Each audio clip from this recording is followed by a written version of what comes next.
I think if you go back and you look at alcohol and knowing that it treats you differently based on how your body reacts to it, and then you go back even further into mainstream beverage, when the energy drink market came out, they're like, all right, we have 150 milligrams of caffeine.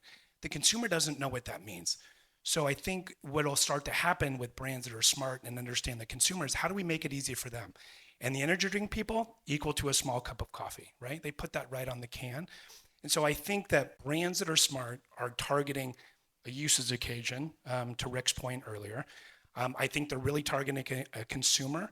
They're getting the dosage and the formulation right. And then they're really explaining in very simple terms what this means, because we're talking about CBG and CBN. We all know what that is. But the mainstream consumer outside of the dispensary market is where this, this category is exploding.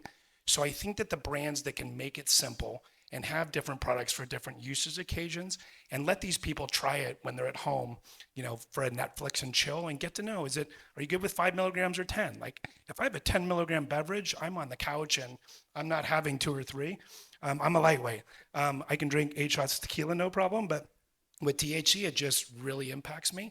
So I think that we've still got a long way to go. And I think if the regulations come in place like we think, I do think in the mainstream market, having a 5 or a 10 milligram cap in these mainstream markets makes sense. And if someone's going to want a 50 milligram or 100 milligram because they have an ailment or their tolerance is very high or for pain relief, those products should really be in the dispensary markets. But in the mainstream market, I think that clarity of your brand and what it's going to do for you still needs to evolve.